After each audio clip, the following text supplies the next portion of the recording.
आदाब अर्ज़ है एडीएन उर्दू खबरनामे में आपका खैर मकदम। नाजरीन, मैं हूं मसरत पटेल। खबरों के सिलसिले को आगे बढ़ाने से पहले आइए एक नज़र डालते हैं आज की सुर्खियों पर।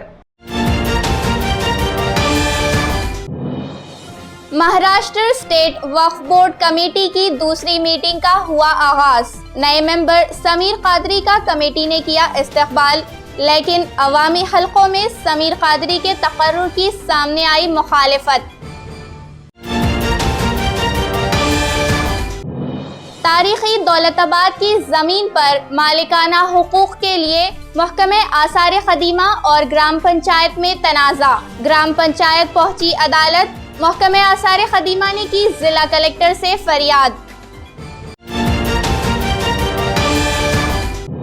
तूफानी बारिश ने मचाई तबाही, कन्नड़, सोएगांव, मालेगांव और 40 गांव में भारी नुकसान। रियासती वजीर मुमलिकत अब्दुल सत्तार ने नुकसानात का जायजा लेने का दिया हुक्म।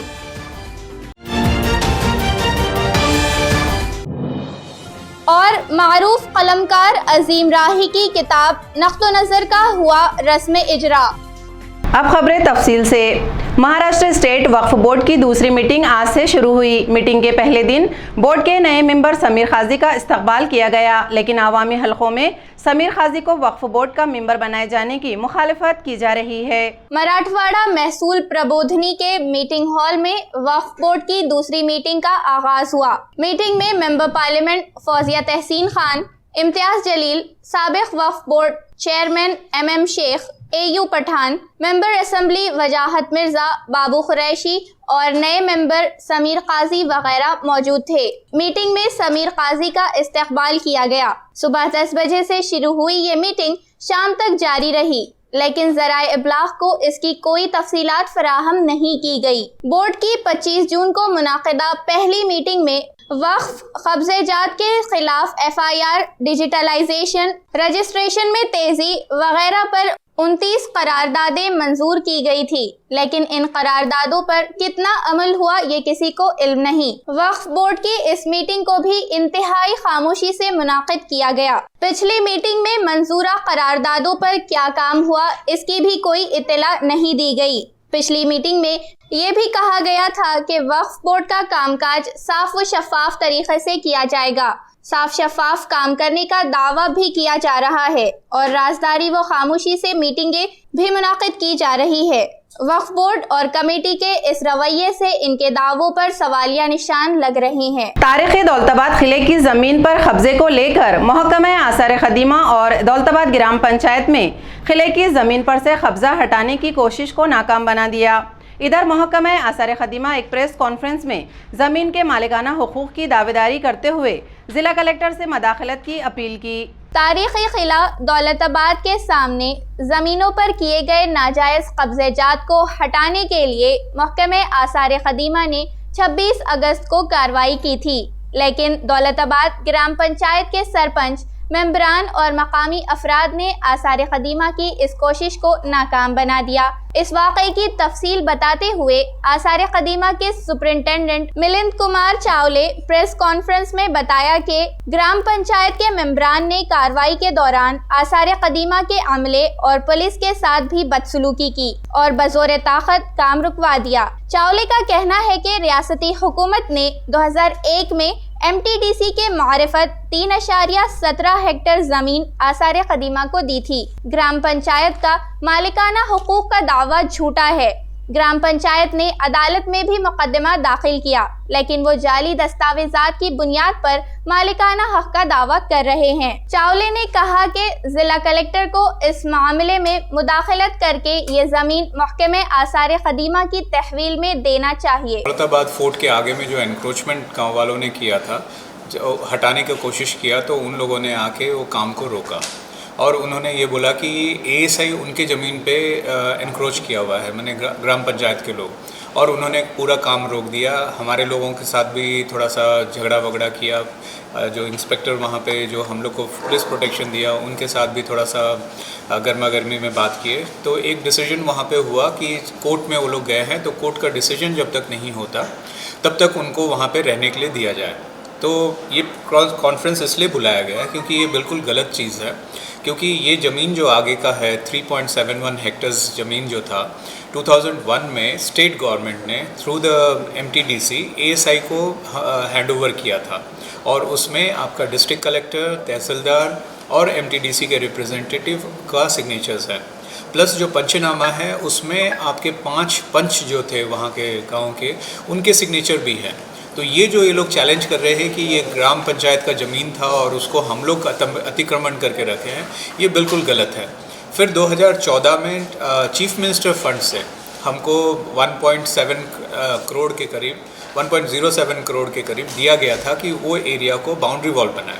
कोर्ट में जो ये लोगों ने पेपर दिया है वो बहुत सारे फॉल्स हैं, क्योंकि जो पर्ची दिखा रहे हैं कि वो ले रहे हैं, वो उसमें कोई जगह का नाम नहीं दिया हुआ है और कंटिन्यूएशन में किसी का उसमें सीरियल नहीं है। दूसरा चीज़ है, सरपंच या ग्राम पंचायत किसी गवर्नमेंट ज़मीन के ऊपर पैसा ले ही नहीं सकता, और वहाँ के दुकान वाले बोल रहे हैं कि उनसे ग्राम पंचायत पैसा लेता है वहाँ पे दुकान बनाने के लिए। तो ये कॉन्ट्राडिक्टरी स्टेटमेंट है जो गलत है, और इसको मैं रिक्वेस्ट करूँगा डिस्ट्रिक्ट एडमिनिस्ट्रेशन से कि इसके ऊपर एक्शन लिया जाए, क्योंकि जो ज़मीन ASI को दे दिया गया है उसके ऊपर ग्राम पंचायत किस तरह से पैसा ले रहा है। गुज़िश्ता 2 रोज़ से जारी तूफ़ानी बारिश ने औरंगाबाद ज़िले के कन्नड़ व सोईगांव तालुक़े के अलावा जलगांव और चालीसगांव में भारी तबाही मचाई। आज रियासती वज़ीर ममलिकत बराए महसूल अब्दुल सत्तार और ज़िला कलेक्टर सुनील चौहान ने बारिश से नुकसानात का जायज़ा लिया और फौरी पंचनामे तैयार करने का हुक्म दिया। गुज़िश्ता 2 रोज से जारी तूफानी बारिश ने कन्नड़ 40 गाँव के ओटरम घाट समेत पूरे तालुक़े सोईगांव तालुक़े के अलावा पड़ोसी ज़िला जलगांव और 40 गाँव में भी भारी तबाही मचाई। कन्नड़ के 7 इलाके मुतासिर हुए, हजारों हेक्टेयर की फसलें बर्बाद हो गई, कई मकानात में पानी घुस गया, कुछ मकानात भी गिरने की इत्तला है। वजीर मुमलिकत अब्दुल सत्तार आज इन नुकसानात का जायजा लेने के लिए मुख्तलिफ देही इलाकों का मोटरसाइकिल पर भी दौरा करते रहे। उन्होंने इंतजामिया को फौरी पंचनामे तैयार करके रिपोर्ट पेश करने का हुक्म दिया। जिला collector Sunil Chauhan, member assembly Uday Singh Rajput और दीगर आला अफसरान भी मुतासिरा देहातों का दौरा करके नुकसानात का जायजा लेते रहे। इस तूफानी बारिश के दौरान कन्नड़ का भीलदर्रा डैम टूट गया, जिससे बड़े पैमाने पर फसलें तबाह हुई। नागद में मकानात में पानी दाखिल हो गया था, यहाँ कई मकानात मुनहदिम हुए। वजीर मुमलिकत अब्दुल सत्तार, मेंबर असेंबली उदय सिंह राजपूत और जिला कलेक्टर ने मुतासिरीन से मुलाकात करके उन्हें फौरी नुकसानी भरपाई का तयक्कुन दिया। राष्ट्रीय ग्राम स्वराज अभियान के तहत पंचायत समिति के अकाउंट ऑफिसर्स ने गांव की सतह पर तरक्याती मंसूबों और हिसाब किताब के ज़िमन में रहनुमाई के लिए जिला परिषद में तरबियती कैंप शुरू किया। तरबियती कैंप का उन्वान हमारा गांव हमारी तरक्की रखा गया है। इस कैंप में औरंगाबाद जिले की सतह पर तमाम पंचायत समितियों के अकाउंट ऑफिसर्स को ऑडिट वाउचर और रोजमर्रा की लेन देन का हिसाब किताब रखने की तरबियत दी गई। जॉइंट डायरेक्टर शाहिद शेख ने अकाउंट ऑफिसर्स की रहनुमाई की। कल इस कैंप में ब्लॉक डेवलपमेंट ऑफिसर्स और देही तरक्याती के अफसरान को गांव की सतह पर किसी भी गांव के लिए जरूरी तरक्याती मंसूबा बंदी की तरबियत दी जाए। डिप्टी चीफ ऑफिसर शिवराज केंद्रे ने ADN से बात करते हुए तरबियती कॅम्प की तफसील बताई। तर ग्रामपंचायतचा हा विकास आराखडा तयार करताना गावामध्ये जाऊन ग्रामसभा घ्यावी लागते आणि ग्रामसभेमध्ये हे सर्व विषय आणि आराखडा तयार करून गावाचं सुरुवातीला मायक्रो प्लॅनिंग करून गावामध्ये कोणकोणत्या योजना घ्यायच्यात। आमच्याकडे आता 15वा वित्त आयोगाअंतर्गत चा हा आराखडा आपण केलेला असतो आणि ह्या आराखड्याच्या अंतर्गत गावातील सुरुवातीला मायक्रो प्लॅनिंग करून की गावाला कोणत्या योजना आवश्यक आहेत आणि 15 वित्त आयोगाच्या निकषानुसार कोणत्या योजना आपल्याला घेता येतात यांचा पूर्ण आराखडा करून तो ग्रामसभेत वाचला जातो आणि त्यामध्ये मागासवर्गीयासाठी 20% खर्च आहे, दिव्यांगासाठी 5% खर्च आहे, महिला बाल विकासचा खर्च आहे 10%, हे आरोग्य विभाग, शिक्षण विभाग 30%, असं सर्व योजनेचा त्या तंतोतंत आराखडा तयार करून ग्रामसभेमध्ये तो मान्य केला जातो आणि ग्रामसभेची मान्यता झाल्यानंतर तो पंचायत समितीला छाननी समिती म्हणून असते। आमचे सर्व विस्तार अधिकारी, लेखाधिकारी त्या समितीमध्ये असतात, त्यांचंसुद्धा आम्ही जिल्हास्तरीय प्रशिक्षण घेतो आणि उद्याचा जो दिवस आहे त्याच्यामध्ये आम्ही सर्व विस्तार अधिकारी, पंचायत समिती स्तरावरचे आणि प्रभाग अधिकारी आहेत ह्या सर्वांना बोलवलेलं आहे कारण उद्या ग्रामसभेमध्ये हा आराखडा मांडताना त्यांना तिथं नियोजन करून ग्रामीण भागातील सर्व नागरिकांना माहिती द्यावायची असेल. अशा प्रकारे हा GPDP आराखडा तयार झाल्यावर आम्ही यशदा पुणे यांना मंजुरीसाठी ऑनलाईन सादर करतो. हफ्ता बराए इग़्ज़िया के तहत आज से घाटी अस्पताल में 7 रोज़ा नुमाइश का आगाज़ हुआ. इसका इफ्तिताह आज अस्पताल के डीन डॉक्टर कानन एडीकर ने किया. हर इंसान की सेहत के लिए ग़िज़ाई तवाज़ुन बहुत जरूरी होता है. खुराक में कमी बेशी से मुहल्लिक बीमारियां घेर लेती है, इसलिए मुफीद ग़िज़ा की मालूमात हर इंसान के लिए ज़रूरी है. इसी मकसद के लिए हर साल 1 सितंबर से 7 सितंबर के दरमियान कौमी हफ्ता बराए अग़्ज़िया मनाया जाता है. इसी के तहत घाटी अस्पताल के OPD में अग़्ज़िया की नुमाइश शुरू की गई. अस्पताल की फूड एक्सपर्ट मंजू मधारकर ने ADN से बात करते हुए नुमाइश की तफसील बताई. हे प्रदर्शन 1 ते 7 सप्टेंबर हे पोस्टर सगळ्यांसाठी ओपन राहील आणि त्याचा सगळ्यांनी लाभ घ्यावा. यामध्ये लहानपणापासून म्हणजे बाल्यावस्थेपासून काय खाणं आवश्यक आहे, कसं खाणं आवश्यक आहे हे सांगितलं जाईल. त्याचबरोबर विविध आजारांमध्ये कशा प्रकारचा आहार घेतला जाईल हे आपल्याला या पोस्टरच्या माध्यमातून कळेल. त्याचबरोबर कोणत्या पदार्थांमधनं कोणत्या प्रकारचे न्यूट्रिएंट्स मिळतात, पोषक घटकं मिळतात याची माहिती मिळेल. त्याचबरोबर एका पॅम्पलेटद्वारे कसा आहार घ्यायला पाहिजे, दैनिक समतोल आहार याची माहिती पुरवली जाईल.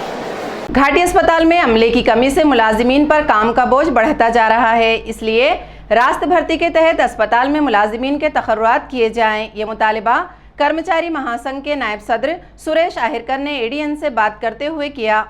शासनाने जे आहे ते सरळ सेवाची भरती ताबडतोब करण्यात यावी. कारण की सध्या रुग्णालयामध्ये आणि वाढ कक्षामध्ये ज्या ठिकाणी 11 लोक काम करत होते त्या ठिकाणी सध्या 4 लोक काम करत आहेत आणि त्यांचं ते बॉदरेशन त्यांचे कामच येतं आणि कर्मचारी आजारी पडतो. तरी आम्ही शासनानं वेळोवेळी विनंती केली होती. माननीय लाने साहेबांवर आम्ही बैठक घेतली तर त्यांनी आम्हाला आश्वासन दिलं होतं की मी मंत्री साहेबांना भेटून सचिवांना भेटून हे तुमचं प्रोसेस त्या ठिकाणी मांडतो. दुसरी आमची अशी मागणी होती की सध्या खाजगीकरण त्यांनी केलेलं आहे. हे खाजगीकरण कंत्राटीकरण आम्ही शासनाने हे रद्द करावं आणि सरळ सेवांनी भरती करण्यात यावी. पण शासन आमचं ऐकतच नाही. तसेच बदली कर्मचारी आहेत ह्या बदली कर्मचाऱ्यांना कायमस्वरूपी तुम्ही घेण्यात यावं अशी आमची कळकळीची मागणी होती. आणि एक वारसा कायम आमचा हा वारसा म्हणजे आमचा 1981चा JR होता. त्या JR-प्रमाणे आमच्या जोही कर्मचारी जोही पदाधिकारी रिटायर होतील, मग तो वर्ग 3चा असो या परिचारिकाचा असो तर त्यांच्या पाल्यांना शेवट झाल्यानंतर त्यांच्या पाल्याला शेवट घेत होते. परंतु आता ती पद्धत त्यांनी बंद केली. तरी आमची कळकळीची अशी विनंती शासनाला तर त्यांनी पुन्हा हा 1981 JR पुन्हा पूर्वत करून या लोकांना आमच्या सेवानिवृत्त झाले कर्मचाऱ्यांना पुन्हा त्यांच्या पाल्याला शेवट घेण्यात यावं अशी आमची मोठी मागणी आहे. अगर या आमच्या मागण्या त्यांनी पूर्ण केल्या आणि आम्हाला चर्चेला बोलवलं नाही तर आम्ही जे 28 ऑक्टोबरला आम्ही आझाद मैदानावरती आणि मंत्रालयावरती आम्ही महामोर्चा काढणार आहोत पूर्ण महाराष्ट्रभरामधून. तरी शासनाची दखल घ्यावी. आमची इच्छा नसतानाही आम्हाला आंदोलन करायला लावू नये आणि शासनामध्ये ताबडतोब बोलण्यात यावे. चर्चेस अशीच आम्ही कळकळी शासनाला विनंती करतो आणि आमचं आंदोलन टाळावं ही आमची विनंती आहे. खबरें और भी हैं, लेकिन एक छोटे से वक्फे के बाद जल्द हाजिर होते हैं. आप देखते रहिए ADN Urdu news.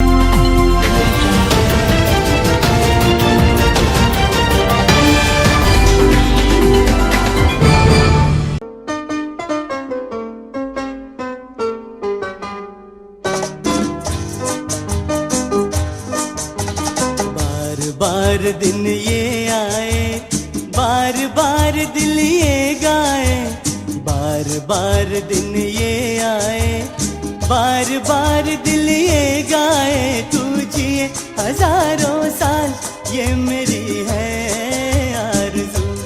Happy birthday to you, happy birthday to you. बार बार दिन ये आए, बार बार दिल ये गाए. तू जिए हजारों साल ये मेरी है आरज़ू. हैप्पी बर्थडे टू यू, ओहो हैप्पी बर्थडे टू यू. सुवर्ण संधी 10वी 12वी आणि ग्रॅज्युएट पास विद्यार्थ्यांसाठी सुवर्ण संधी. बेरोजगारीच्या काळात 100% जॉब गॅरंटी देणारे कोर्सेस करा. केंद्रीय शिक्षण मंडळ, भारत सरकार मान्यताप्राप्त DMLT, PGDMLT, OT technician, diploma physiotherapy, ECG, x-ray radiology, CT scan, pharmacy in Ayurveda and Unani, diploma optometry, ITI electrician course तसंच महाराष्ट्र शासनाच्या यशवंतराव चव्हाण महाराष्ट्र मुक्त विद्यापीठाचे BA मराठी आणि उर्दू माध्यम, MA मराठी, हिंदी, इंग्रजी आणि उर्दू, तसंच मानवी हक्क, गांधी विचार दर्शन, समंत्रक प्रमाणपत्र, बालसंगोपन कोर्स, नोकरी व्यवसाय सांभाळून हे कोर्सेस करता येतात. 4थी पास ते 12वी नापास यांना 6 महिन्यात 12वी पास होऊन ग्रॅज्युएट होण्याची संधी. तर त्वरा करा, संपर्क प्राचार्य डॉक्टर हसन इनामदार, डॉक्टर दत्ताभाऊ पाथरीकर, शिक्षण प्रसारक मंडळ संचलित, मातोश्री डॉक्टर कंचन शांतीलालजी देसरडा महाविद्यालय, औरंगाबाद. मोबाईल क्रमांक 9405 109103 8830 83 8903.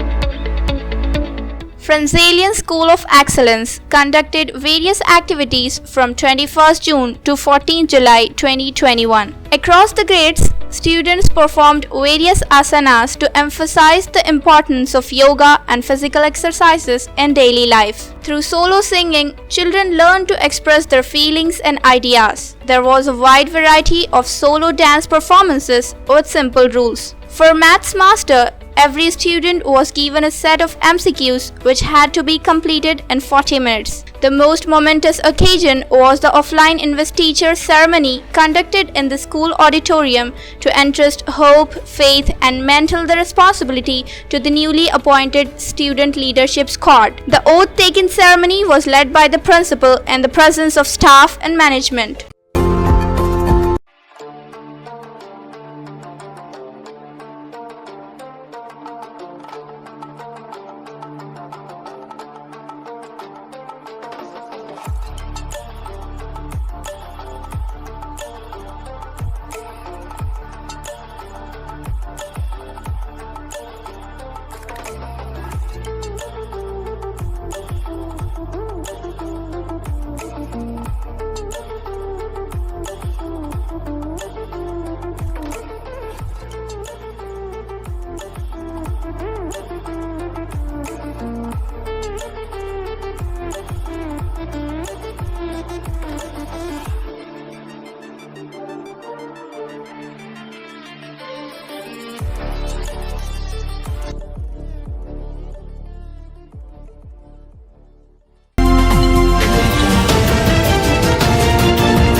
वक्फे के बाद आपका दोबारा इस्तकबाल है।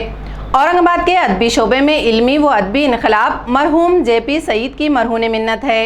JP सईद ना होते तो आज उर्दू अदब में ये रौनक न होती। इन ख्यालात का इजहार अहमद इकबाल ने किया। वो मारूफ खलमकार अजीम राही की किताब के रस्म इजरा की तकरीब से खिताब कर रहे थे। बज़्म पासबानी अदब के ज़ेरे इंसराम मोहसिन अहमद उर्दू हाई स्कूल में रस्म इजरा की तकरीब का इनेकाद किया गया। अजीम राही ने तनकीद पर मबनी नक़्तो नज़र के दरमियान किताब लिखी। सहाफ़ी व अदबी शख्सियत सईद खान जैदी के हाथों किताब का इजरा अमल में आया। इस मौके पर हिंदू पाक के मारूफ फिक्शन निगार नूरुल हसनैन, कहना मश्क शायर, नक़ाद, मौरिख व अदीब असलम मिर्ज़ा, सीनियर सहाफ़ी अबू बकर रहबर, साबिक़ कारपोरेटर मोहसिन अहमद, डॉक्टर शकील अहमद, अफसाना निगार वजाहत कुरैशी, डॉक्टर अजीज़ अहमद और डॉक्टर अशफाक अहमद इकबाल बतौर मेहमान खुसूसी शरीक थे। काजी जावेद फना ने निज़ामत के फ़राइज़ अंजाम दिए। तकरीब में औरंगाबाद की अदबी सरजमीन को ज़रखेज़ बनाने के लिए मरहूम JP सईद की खिदमात को याद किया गया। मेरी पहली किताब के रस्म इजरा में कि अल्लाह का करम है कि मैं पिछले 35 साल से अदब में मुसलसल लिख रहा हूँ और अपनी खुशनसीबी समझता हूँ कि पहले दौर में जब इब्तदाई दौर था, जब मैं तालिब इल्म हूँ, लेकिन जब मैं स्कूल में पढ़ता था उस दौर में मुझे मौलवी याकूब उस्मानी साहब, सिकंदर बस साहब, काजी सलीम साहब, बशर नवाज साहब जैसे सीनियर लोगों के सामने मुझे लिखने पढ़ने का बोलने का मौका मिला। दमड़ी महल ब्रिज रास्ते के तामीरी काम का इफ्तिताह आज मेंबर पार्लियामेंट इम्तियाज जलील के हाथों अमल में आया। जिला कलेक्टर ता सलीम अली सरोवर तालाब रास्ते पर डिवाइडर के फंड से ये काम किया जा रहा है। दमड़ी महल का रास्ता गहरे गड्ढों की वजह से मुसीबत बना हुआ था, लेकिन रास्ते की तामीर फंड न होने से इल्तिवा में पड़ी हुई थी। आखिर इस काम को शुरू करने के लिए कलेक्टर ऑफिस था सलीम अली सरोवर रोड पर डिवाइडर की तामीर मंसूख करके इसका फंड इस्तेमाल करने का फैसला किया गया। कुछ दिनों से ये काम जारी है। आज मेंबर पार्लियामेंट इम्तियाज जलील के हाथों रास्ते के तामीरी काम का इफ्तिताह किया गया। इस मौके पर MIM लीडर नासिर सिद्दीकी, आरिफ हुसैनी, शेख रफीक और दीगर कारकुनान मौजूद थे। नासिर सिद्दीकी ने ADN से बात करते हुए दमड़ी महल रास्ते के तामीरी काम की तफसील बताई। देखिए, आज दमड़ी महल ब्रिज का जो रोड का काम कई सालों से अटका हुआ था, आज खासदार इम्तियाज जलील साहब के हाथों इसका इनॉग्रेशन हुआ। और मैं आपको ये बताऊं कि खासदार इम्तियाज जलील साहब की ये हिकमत में अमली बहुत काम आई कि जो collector office to Salim Ali Sarovar जो रोड बन रहा है उसके अंदर एक बजट था कि जो डिवाइडर के लिए रखा गया था, क्योंकि यहाँ के लोग जो चंपा चौक होते हुए शहर में जा रहे हैं तो उनके लिए काफ़ी बड़े यहाँ खड़े हो गए थे और जाने के लिए बहुत दिक्कत हो रही थी। तो खासदार इम्तियाज जलील साहब ने उसमें से एक रास्ता निकाला कि हमारा ये डिवाइडर अभी तुरंत के लिए कैंसिल किया, क्योंकि उसकी इतनी ज़रूरत भी नहीं थी। और उसका जो बजट बचा हुआ था वो दमड़ी महल के ऊपर एक कंक्रीट रोड बनाने के लिए उसका इस्तेमाल किया जा रहा है। मैं शुक्रिया अदा करता हूँ शहर के लोगों की तरफ से खासदार इम्तियाज जलील साहब का कि जिन्होंने आज यहाँ पर आके इनॉग्रेशन भी किया और वो काम तुरंत चालू करवाया। 2 नंबर 3 कारपोरेशन का ऑफिस बनाने जा रहे हैं। आप ये खाली रोड का काम होने दो, उसके बाद में हमारी दूसरी एक्टिविटीज चालू होंगी। जैसा कि दमड़ी महल भी जो आधा टूटा हुआ है उसको भी स्मार्ट सिटी के अंदर एक फंड रखा गया और उसको जैसा का वैसा जैसा पहले दमड़ी महल हुआ करता था सेम वैसी तर्ज के ऊपर वो भी बनाएंगे और यहाँ पे ऑफिस भी बनाएंगे। गादिया विहार में इंतहाई गैर महफूज और गैर कानूनी तरीके से चलाए जा रहे गैस के गोदाम को हटाने के लिए अल्पसंख्यक विकास व हक फाउंडेशन के जिला सदर आसिफ अबरार खान ने कलेक्टर ऑफिस पर भूख हड़ताल शुरू कर दी। आसिफ खान का कहना है कि रसोई गैस सिलेंडर के गोदाम के लिए फायर ब्रिगेड और महकमे पुलिस से NOC हासिल करना जरूरी होता है। गादिया विहार जो गोडाउन चलाया जा रहा है इसके लिए कोई इजाजत नहीं ली गई थी। गोदाम के आसपास घनी आबादी है। ऐसे गोदाम आबादियों के लिए जबरदस्त खतरा होते हैं, इसलिए इस गोडाउन को फौरी यहाँ से हटाया जाए। गादिया पार्क बसैया नगर में जो गैस गोडाउन है वो इलीगल है और शासन का GR है कि कोई भी ज्वलनशील पदार्थ गैस गोडाउन शहर में नहीं होना चाहिए, शहर के बाहर 15 किलोमीटर बाहर होना चाहिए। और ये जो गैस गोडाउन है ये अतिक्रमण करे हुआ है। और सबसे पहली बात इसकी जो तो महानगर पालिका के अग्निशामक विभाग में से कोई नोंद नहीं, दूसरा इसकी नगर रचना में कोई नोंद नहीं। ये इसमें पूरे अधिकारी मिले हुए हैं और उनकी साठगांठ से वो गैर कानूनी तो वहाँ पे गोडाउन चल रहा है। और इसको पुलिस प्रशासन NOC भी ज़रूरी है, तो उसका पुलिस प्रशासन में कोई एंट्री नहीं है। हमने वहाँ पर भी तकरार दी है, महानगर में तकरार दी, अब तक फिर कोई कार्रवाई नहीं हुई। और फिर हमने यहाँ पर भी कंप्लेन की है, 2-3 कंप्लेन की है, निवेदन दिए कि बस उसका पुरोड़ा बंद करो। और जिसने उसको परमिशन दिया कौन से बेस पे परमिशन दिया उसको, जब उसके बाद में अग्निशामक का असर नहीं है, नगर रचना का उसके पास में नहीं है, तो HP सेल का जो सेल्स ऑफिसर है उस पर भी तो कार्रवाई होना चाहिए, क्योंकि उसकी वजह से पूरा वो स्लम एरिया है। और गवर्नमेंट GR में साफ साफ लिखा हुआ है कि जहाँ पर गैस गोडाउन उसके बाजू स्कूल नहीं होना चाहिए, दवाखाना नहीं होना चाहिए, बस्ती नहीं होना, वहाँ पे इस्लाम बस्ती है, बाजू में गंगा हॉस्पिटल, मेंटेनेंस हॉस्पिटल है और पीछे हमारा हाई स्कूल है। यानी कि कितने लोगों की जान जोखिम में डाल रही। और जब तक हमारी मांग पूरी नहीं हम छोड़ने वाले नहीं और हम ऊपर से उठने वाले। लेटर बहुत देते, हम कार्रवाई पर कार्रवाई कुछ होती नहीं, वो तारीख पे तारीख चलती रहती, ना कार्रवाई ठेकेदार पे होती ना अधिकारी पे होती। तो हम आज जिले के बैठे हैं, जब तक कार्रवाई हम यहाँ से उपोषण से उठने वाले नहीं। पीपल्स एजुकेशन सोसाइटी के नागसेन 1 में मिलिन कॉलेज के संग बुनियाद की सालगिरह के मौके पर आज यहाँ मुख्तलिफ प्रोग्राम मुनक़िद किए गए। भारत रत्न डॉक्टर बाबासाहेब आंबेडकर यांनी 1945ला पीपल्स एज्युकेशन सोसायटीची स्थापना केली व मुंबई येथे सिद्धार्थ महाविद्यालय सुरू झाले। औरंगाबाद येथे 1950ला भारत रत्न डॉक्टर बाबासाहेब आंबेडकरांनी मिलिंद महाविद्यालयाची स्थापना केली। आज 1 सप्टेंबर 1950ला मिलिंद महाविद्यालयाचा कोनशिला समारंभ आयोजित करण्यात आला होता। त्यासाठी भारत रत्न डॉक्टर बाबासाहेब आंबेडकरांनी विद्यमान राष्ट्रपती आदरणीय राजेंद्रजी प्रसाद यांना कोनशिला समारंभासाठी निमंत्रित केले होते। त्या प्रसंगी राजेंद्र प्रसाद हे मिलिंद महाविद्यालयाच्या परिसरात आले होते. बाबासाहेब आंबेडकर होते, त्या काळी निजामही या कार्यक्रमाला उपस्थित होते. आज इतक्या वर्षानंतर हा कार्यक्रम आम्ही अगदी साध्या पद्धतीनं साजरा केलेला आहे. कोविडच्या पार्श्वभूमीवर साधेपणाने बाबासाहेब आंबेडकरांच्या पुतळ्याला हार घालून आम्ही त्यांना अभिवादन केलेले आहे. ह्या संस्थेची अशीच भरभराट हो अशी अपेक्षा व्यक्त करते आणि थांबते. खबरें खत्म करने से पहले आइए एक बार फिर नजर डालते हैं आज की सुर्खियों पर।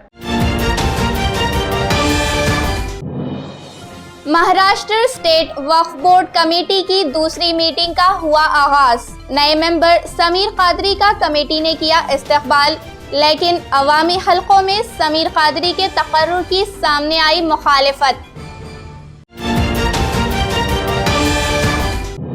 तारीखी दौलताबाद की जमीन पर मालिकाना हुकूक के लिए महकमे आसार खदीमा और ग्राम पंचायत में तनाज़ा। ग्राम पंचायत पहुंची अदालत, महकमे आसार खदीमा ने की जिला कलेक्टर से फरियाद।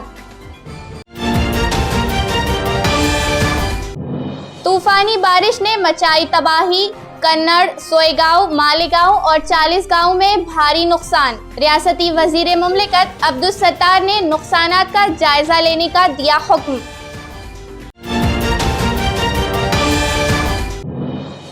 और मारूफ कलमकार अजीम राही की किताब नक्तो नज़र का हुआ रस्म इजरा। इसी के साथ एडीएन उर्दू खबरनामा अब यहीं ख़त्म होता है। कल फिर होगी मुलाकात कुछ और खबरों के साथ। तब तक अपना ख्याल रखिए और देखते रहिए एडीएन उर्दू न्यूज़, आवाज़ हर दिल की।